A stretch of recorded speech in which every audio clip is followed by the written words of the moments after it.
Nick Miller loves David Long so much, just has infinite respect for him and his ability to pilot this Golgari Depths, and rightfully so. Certainly David Long, one of the innovators of this archetype, has been playing it for ages and does so absolutely beautifully.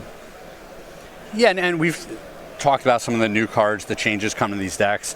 So obviously Golgari Depths got Elvish Reclaimer. On the other side of the board, Wrenn and 6 is the new addition. And anytime you could just set up with Wrenn and 6 and Wasteland, it can be a pretty easy victory from there. Yeah, we used to do this stuff back in the day with Life from the Loam and Wasteland. This is a infinitely preferable version of setting up that scenario.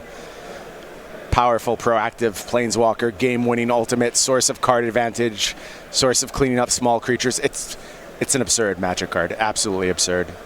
Tamajko going to start off with a Ponder here, setting up the top of that library. Scoping out the next few turns. I'm sure he knows what David's playing. It's not a secret at this point.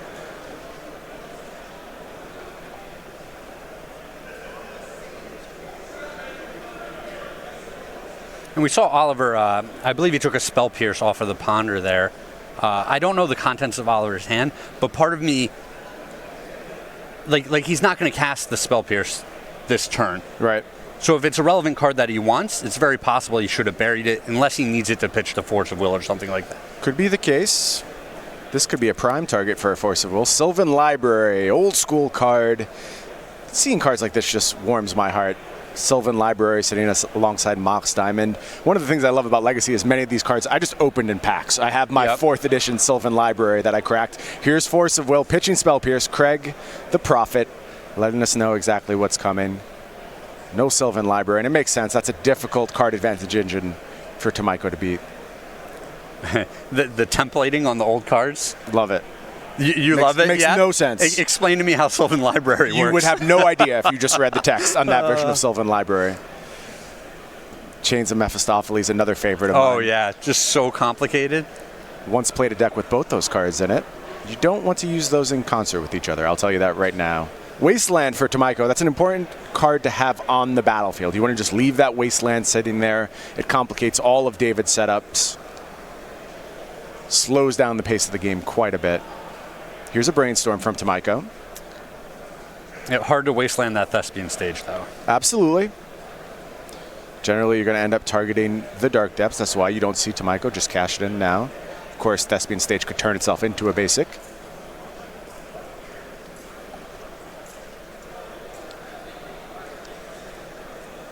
And we've talked about these Temur Delver strategies, how they're so similar. They've been similar for a very long time. They have a few flex spots still. I think the decks are starting to coalesce into what the best strategies are. We're down to only one Dreadhorde Arcanist in this list. Yep. The flex spots are kind of that. The Spell Pierces, we see one Force of Negation, one Spell Snare, one Preordain. And you'll see a slightly different mix according to what people think the metagame is going to be shaking out to be. Absolutely. Interesting spot there. David Long choosing to force the action, went ahead and activated that Thespian stage, forcing Tamajko to burn the Wasteland now. And let's see if he did so with purpose for this particular turn. Start of it's going to be a Mox Diamond. Taps 2 mana. Here's a Vampire Hexmage. Depths in hand, question mark? It seems pretty likely with the way the game's played out. It does, right? but Tamajko has the answer. Force of Will, pitching True Name Nemesis, able to counter that Vampire Hexmage.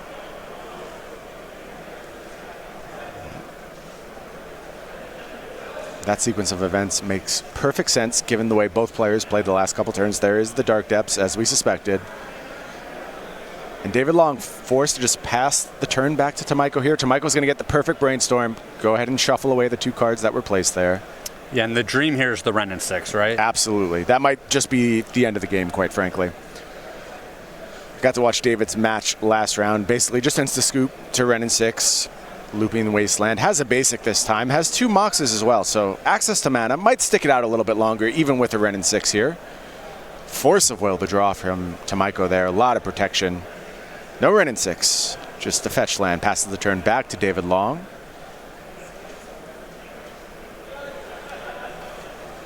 Interesting adaptation from these Teamer Delver decks. They're picking up copies of Crop Rotation now. I really like that ad. They have access to a Karakas in the sideboard. Of course, they can get their Wastelands at instant speed. Really improve this matchup against Golgari Depths. Yeah, and it's a tricky card against opposing Wastelands as well. Absolutely.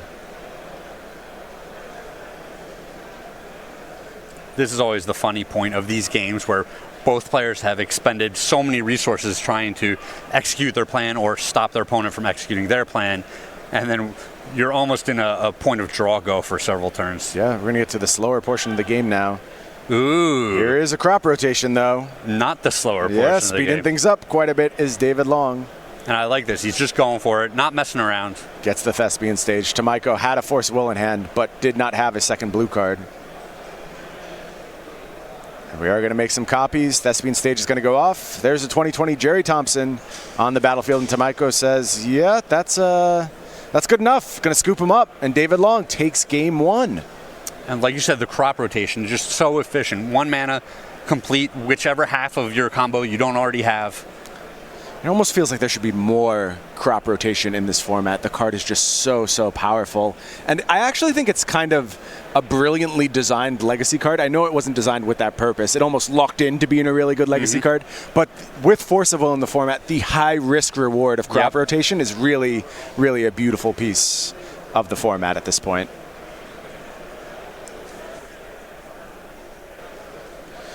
Here we have the sideboards for our players. A little technical difficulty over on David Long's side. Don't worry about that. We'll keep you informed. We'll start over on Oliver's side.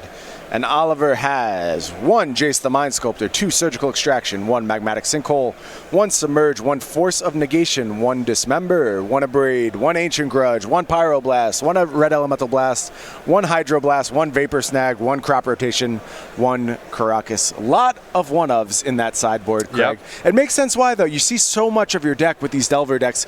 There's just a lot of cards you want some access to, and you're pretty happy to have it somewhere in your 75. Yeah, when your deck is just 20 cantrips and a bunch of fetch lands, you definitely have the ability to look at so many cards that you're going to find these cards when you want them. Absolutely.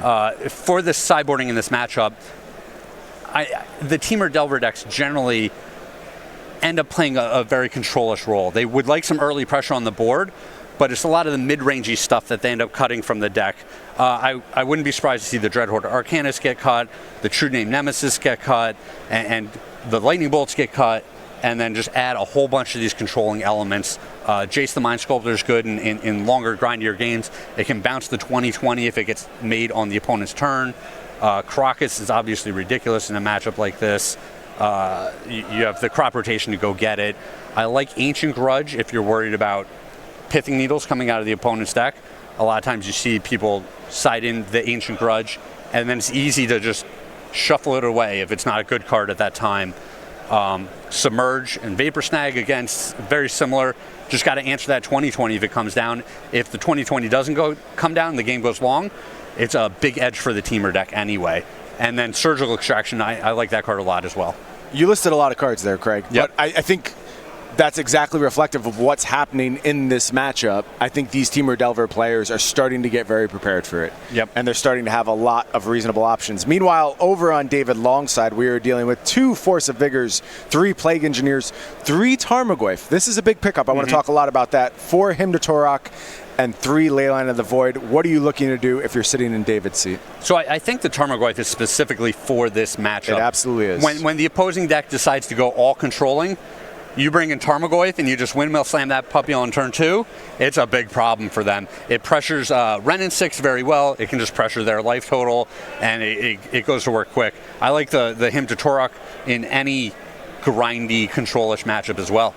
Yeah, these decks basically, they're looking to transform into the Rock at this point. They get to play a very efficient Rock game, and I would not be surprised, I'm telling you right now, Craig, at some point, the main deck of this deck is going to shift to a more Rock-like configuration with main deck Hymn to Torok, possibly Tarmogoyf. It's going to look to play a more value-based game based on what's going on in the format. If things get very combo-y, shifting to Tarmogoyf and Hymn to Torok on top of the Depths combo could be a way for this deck to go. A lot of evolutions available for the Golgari Depths players. Well, if you are curious how this matchup's going to play out and a host of other matchups, you definitely want to be tuning in weekly to Versus Live. Our players, you often see Ross Merriam, Corey Baumeister, departed Todd Anderson at this point. We miss you on Versus Live, Todd. But all of the SCG's best and brightest get together, and they battle all the formats. They'll play Legacy, they'll play Modern, they'll play Standard, they'll play Future Standard, which is what they're looking at right now for Throne of Eldraine. Yeah, that's real fun. And you and I are going to talk a lot about Throne of Eldraine this weekend. We've kind of talked about a lot of other exciting things going on, but that's the big story in the Magic community right now. All these new preview cards coming out. We'll have a lot to say about that. And so will the folks on Versus Live. Make sure you check them out every Tuesday and Thursday, 1 p.m. Eastern Time, twitch.tv/SCG Tour. I love Versus Live. I always try and catch it when it fits in my schedule. So you're talking about the evolving metagame, how you think that this Golgari Depths deck will continue to adapt. And it's just very interesting to think about stuff like that. And it's such a fine line. It's such a balancing act, being one of the people who shows up one step ahead of the metagame and being the person who shows up maybe 2 steps ahead of the metagame, and that's not the point you want to be at. Exactly right, and that's what the best and brightest do, especially in Eternal formats. They are very, very good at understanding exactly how far down the line to go and putting themselves in the exact sweet spot where they can just run over a tournament. And I think David Long, the adaptation of Tarmogoyf in the sideboard at this point, is exactly the right move for this tournament. I agree, and like you're saying, it depends which way the metagame goes, whether or not Tarmogoyf should be in the main deck. If we see a lot of these Mystic Forge decks, I don't want Tarmogoyf against that nonsense. Nope. But if we see a lot more of these Teamer Delver grindy kind of strategies where Wrenn and 6 is a big problem, love to have a Tarmogoyf to go after that. David going to go ahead and lead on Mox Diamond here. Pitches Sejiri Step.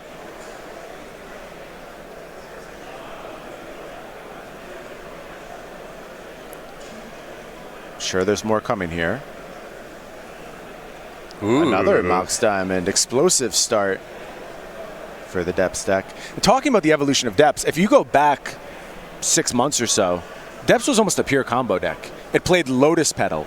It played Elvish Spirit Guide. It was all about fast mana and just trying to turn 1, turn 2 the Depths combo with Vampire, Hexmage, Thespian Stage. It has slowed down dramatically. Mox Diamond coming into the deck is a big change. More of the grindier elements such as Dark Confidant coming into the deck, big change. No copies of that card this weekend for David Long, but something we've seen recently. So just taking a step even further back and getting a little bit more grindy, a little slower, certainly a possibility. Well, we see with Dave's deck, he's gone with 4 Thoughtseize, 3 Duress in the main deck. That's a pretty robust discard suite to have. Absolutely. And then the 4 Hymn to Torok in the sideboard, that tells you something about the way the metagame is shaking out. Yeah. And this is interesting. He played all of his mana sources, then Thoughtseize, trying to play around potential spell pierces. And I think he has effectively done so, but Tamajko does have a Brainstorm.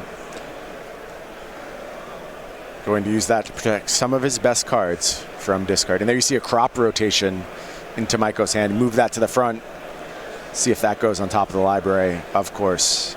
Yeah, that's a tricky one that you don't want your opponent to know about. Yep.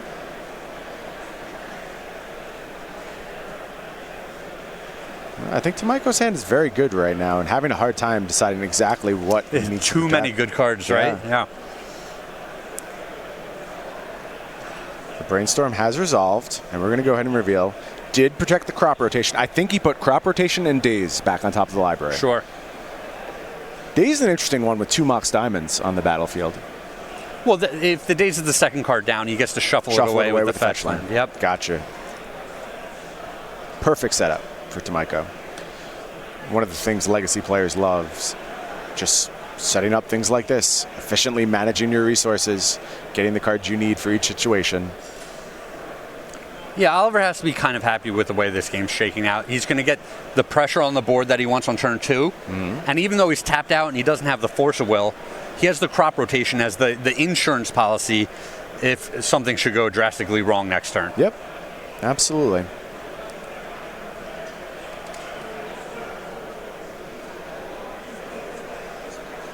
And I would expect a rather large Tarmogoyf here. Let's see. There it is. Land instant sorcery. It's actually a baby Goyf, right? They do get bigger than that. I mean, for the number of cards in the graveyards already. You expect more. That was kind of my instinct when I was preparing for this. Still pressure, though. Early pressure, very key in this depths matchup. Long going to go ahead and tap a couple of Mox Diamonds. It's Vampire Hexmage. It's Dark Depths, and we're going to go ahead and produce another 2020 Jerry Thompson. But we know Tamajko with answers at the ready. Do you have a 4 or 5 now? The Hexmage has entered the bin. That Goyf wants to tussle. Mix it up a little bit. And I think it's going to get to. Oh, definitely. Here is crop rotation. Long nods his head. Yep. Can't play around everything here, and sometimes you just have to put the 2020 on the battlefield and say, can you deal with this? A lot of times the answer is no. You saw that in our time-shifted match last round. Long just made 2020. Opponent cast Ponder, had to shuffle. Cast Ponder, had to shuffle. Found a Wasteland here. This is a good setup for Oliver. Yeah, Wasteland, just a little bit extra insurance.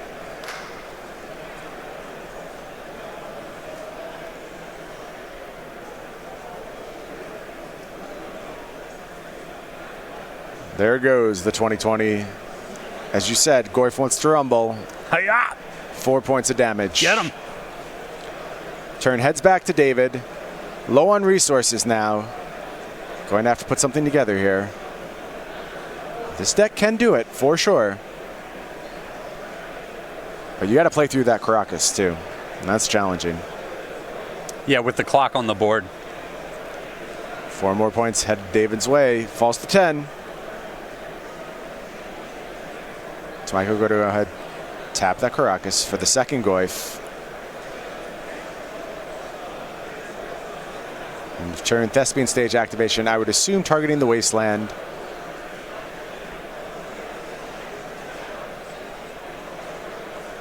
And I would expect Tamajko to Wasteland in response.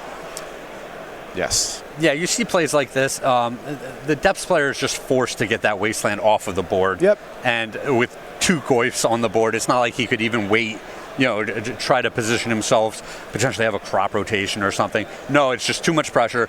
Got to do this right now. Yep. But unfortunately, no answer coming for David Long, and that means this match is tied up. 1 game apiece.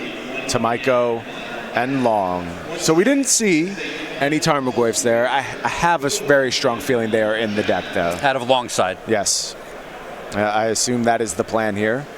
Get a peek as he goes back into the sideboard. Anything we need to change, play, draw, depend. I think the good cards are just good in this matchup regardless of play, draw. I'm not really seeing any adjustments I want to make on either side, quite frankly. Yeah, we don't know exactly how they've sideboarded, but the cards that we've discussed, the options, I don't think are very play draw dependent. David did grab 3 cards from the sideboard. Okay, it's possible that he only wants the Goyfs. Play draw. Draw. That's what I'm thinking. That kind of makes some sense. You think you can be the aggressor on one end and not on the other. I'll grab David between rounds, check in on just exactly how he's sideboarding. I think that's a really interesting thing for viewers to pick up on. Way to better your own depths play. I don't think you can go wrong copying what David does. The man knows what he's doing, yes. Yeah. Knows the deck inside and out.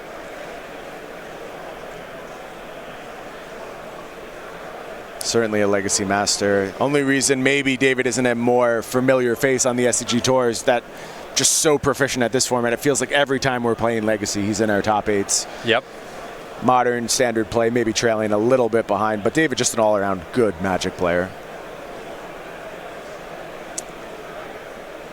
Yeah, people really turn out for this event.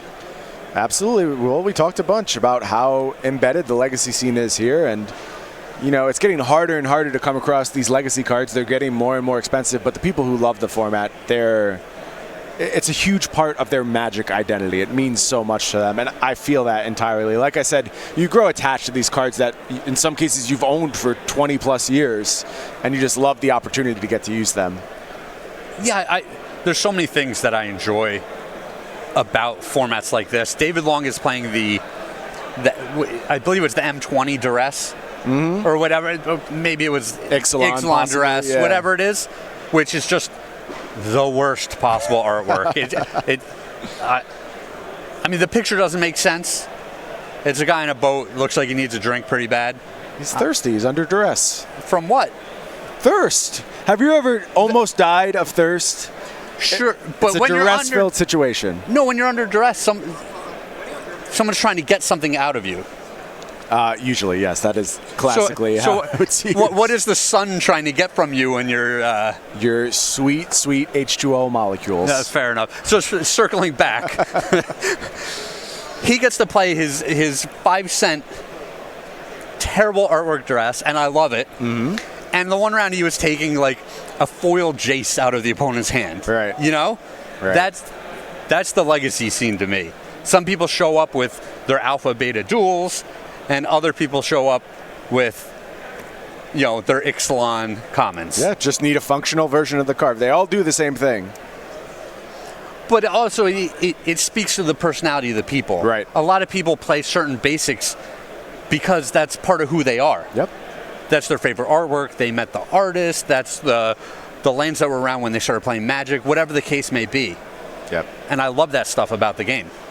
Yeah, so one of the things I've leaned into recently are the things I find aesthetically pleasing about Magic. And for a long time, I was in the David Long camp. I was complete utilitarian. If the card has the effect I want, I do not care what it looks like. Just hand it to me, that's fine. But recently, I've been leaning into older cards. I've been buying a lot more foils. And honestly, I just enjoy my Magic cards a lot more. It's weird. I didn't think it mattered to me, but it really does. There's a lot of things about this game that resonate with us, right? It's not just the gameplay, which is a huge part of it, but the beauty of the cards has a lot to do with it too. Well, and that's what I like, is that it's so multifaceted. Even if you want to have your Ixalan dresses, maybe you go and get them altered, or you alter them yourself. Yeah. You know, it doesn't have to be, oh, I've got $50, $100 dresses from some obscure set. You still have unique cards that are special to you. Yep. It doesn't have to be that they're super expensive. Both players on a mulligan to 6 this game. Just going to lead with a couple lands. Urborg for David Long. Fetch land over on Tamajko's side. Long's going to make the first play of the game. It's going to be Thoughtseize. Tamajko says, I have responses. And again, these little plays where David Long is very patient with the Thoughtseize, doesn't want to just walk into, you know, a daze for no reason. Yep. I'll wait till the second turn. There's nothing I want to particularly take on the first turn anyway. Absolutely. Unfortunately, Spell Pierce was the card in Tamajko's hand. That means his Thoughtseize isn't resolving on turn 2 either. Does Tamajko have a turn 2 play? We haven't seen Wrenn and 6 make an appearance yet. I'm sure David Long very happy about that fact. Average card, Wrenn and 6. It's not. It's not. It's a silly Magic card. But it's okay because WotC's not going to keep making cheap Planeswalkers, right? They wouldn't do that. Well, I've got some news for you, Craig. We're going to talk about that Throne of Eldraine spoiler in just a bit. What? I saw a 6-mana Planeswalker in that set, didn't I? There's one of those, yeah. That's it, right? That's all? No? No. Oh, man. No, there is a 3-mana Planeswalker. If you saw the last few rounds, Cedric, Patrick already talked about Oko. Very silly card. Very high loyalty. Oh, man. I know you fear this card very, very much. It can make for some very poor play patterns where one person is just so frustrated and the other person gets to do everything they want to do. That's the problem with the 3-mana Planeswalker with high loyalty. Yeah, Oko can get very safe very quickly while also generating resources. The resource is a food token, but find a way to make those food token matters. Maybe you have a Gilded Goose. Maybe you just want to gain some life. Oko can do it all. Here's Delver of Secrets for Oliver Tamajko. Again, trying to get early pressure. Yep, sculpt the hand. Get some pressure on the board. Classic Delvering. That's what we do.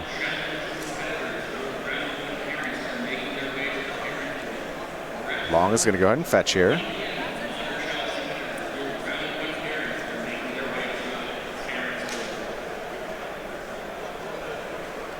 Bayou is the grab.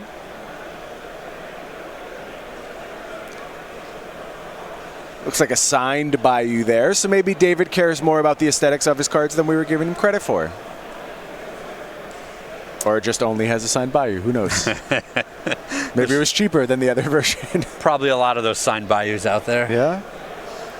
Wasteland was the play from David. That's kind of an interesting line that he took with the Wasteland. It's one of the best cards in the matchup. It's certainly the best card against David. And often you want to save your Wasteland just so you have something to fight their Wastelands. Sure. Or their Caracas, as we saw last game. Or their Caracas, yep. Things like that. And this is kind of the cringeworthy scenario, right? Like, it's not an absolute nightmare, but your opponent just has another fetch land. They still have all their colors. Yep. And now they have Wrenn and 6, and that Wasteland looks almost wasted in this scenario. Going to be able to immediately plus, return fetch land to hand. Thankfully, no Wasteland on Tamajko's side yet. It means maybe Long still has a window.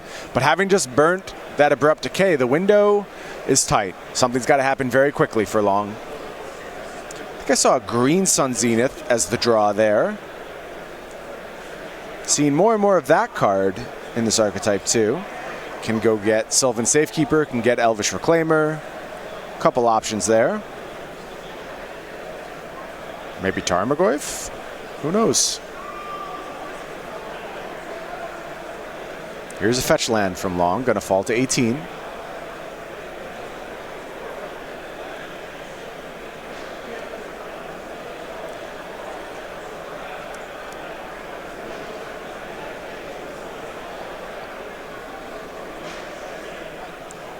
Gonna grab that second Bayou.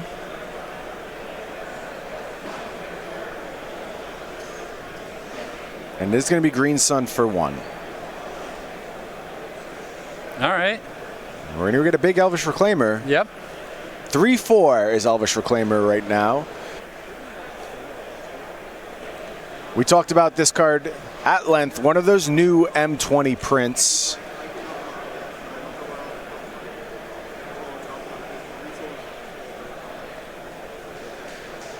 Both a big enough body to be a threat and just a utility card in this depth deck, able to get whatever land you need to assemble your combo.